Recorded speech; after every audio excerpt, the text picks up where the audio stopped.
Hello friends, it's Carol again, here with your nighttime story. We're going to be going back into the secret garden and trying to find out what Mary Lennox is up to. I'm going to be reading chapter 3 tonight, and this weekend I'll be sending chapter 4 for you to enjoy over the Easter weekend. So get your pillows and blankets and let's get started.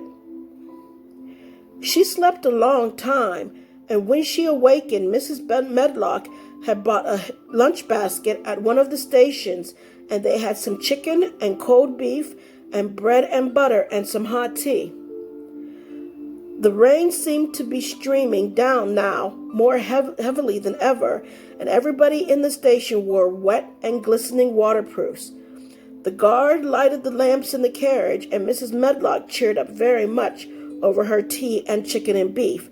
She ate a great deal, and afterward fell asleep herself, and Mary sat and stared at her and watched her fine bonnet slip on one side, until she herself fell asleep once more in the corner of the carriage, lulled by the splashing of the rain against the windows. It was quite dark when she awakened again. The train had stopped at a station, and Mrs. Medlock was shaking her. "You have had a sleep," she said. "It's time to open your eyes. We're at Thwaite Station, and we've got a long drive before us." Mary stood up and tried to keep her eyes open while Mrs. Medlock collected her parcels. The little girl did not offer to help her because in India, native servants always picked up or carried things, and it seemed quite proper that other people should wait on one. The station was a small one, and nobody but themselves seemed to be getting out of the train. The station master spoke to Mrs. Medlock in a rough, good-natured way, pronouncing his words in a queer, broad fashion, which Mary found out afterward was Yorkshire. "I see thou's got back," he answered, "and thou's brought the young'un with thee."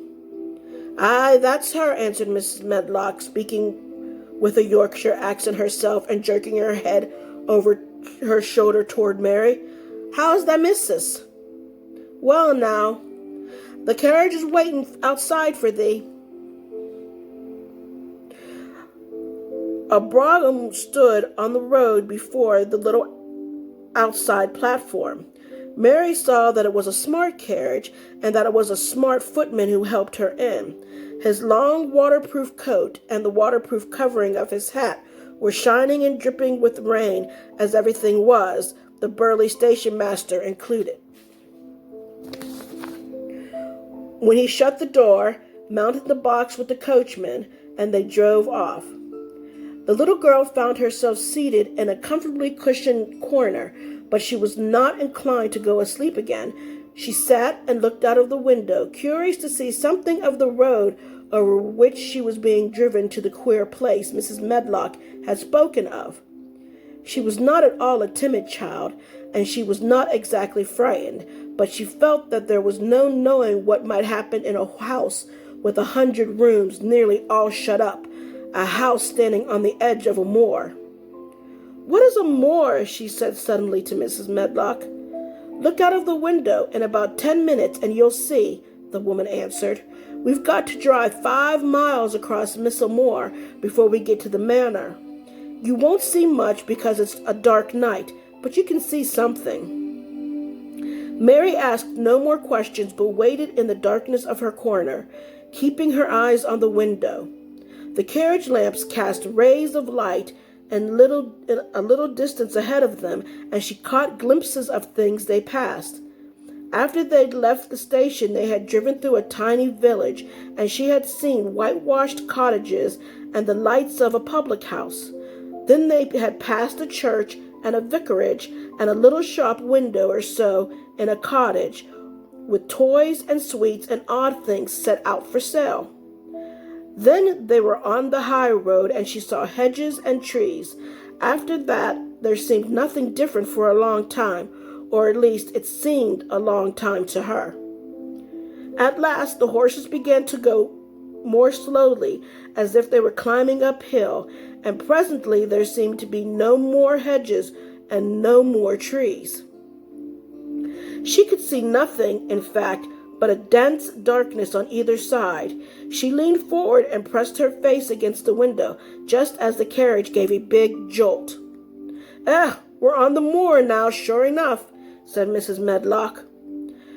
The carriage lamp shed a yellow light on a rough-looking road which seemed to be cut through bushes and low-growing things, which ended in a great expanse of dark, apparently spread out and around them. A wind was rising and making a singular, wild, low, rushing sound. It's not the sea, is it?" said Mary, looking round at her companion. "No, not it," answered Mrs. Medlock. Nor it isn't fields nor mountains.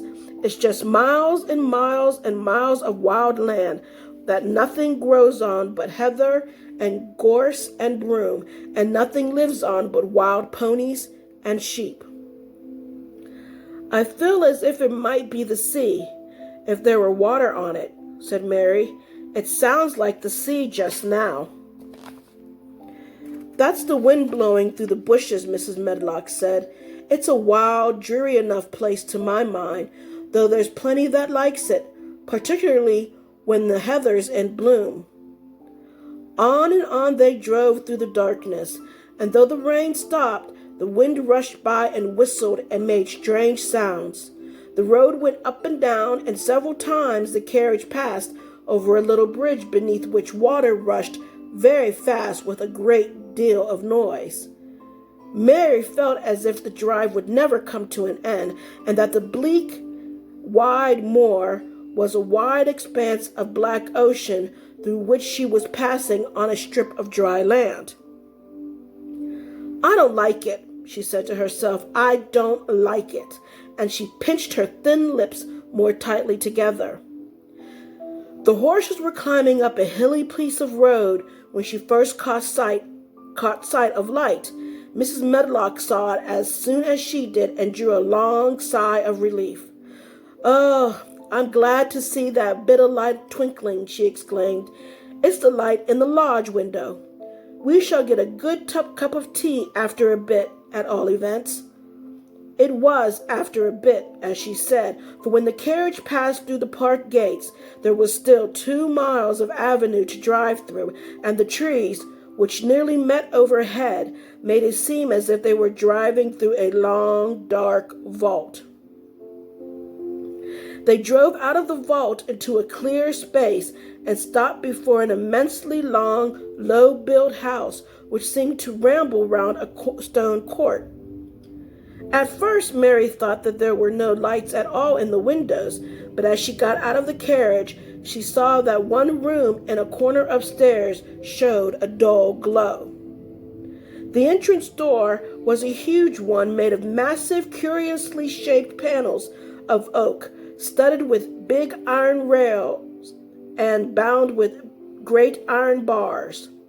It opened into an enormous hall, which was so dimly lighted that the faces in the portraits on the walls and the figures in the suits of armor made Mary feel that she did not want to look at them. As she stood on the stone floor, she looked a very small, odd little black figure, and she felt as small and lost and odd as she looked. A neat, thin old man stood near the manservant who opened the door for them. "You are to take her to her room," he said in a husky voice. "He doesn't want to see her. He's going to London in the morning." "Very well, Mr. Pitcher," Mrs. Medlock answered.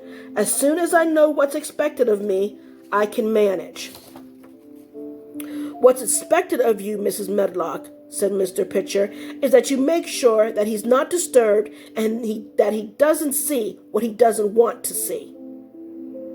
And then Mary Lennox was led up a broad staircase and down a long corridor and up a short flight of steps and through another corridor and another until a door opened in a wall and she found herself in a room with a fire in it and a supper on a table.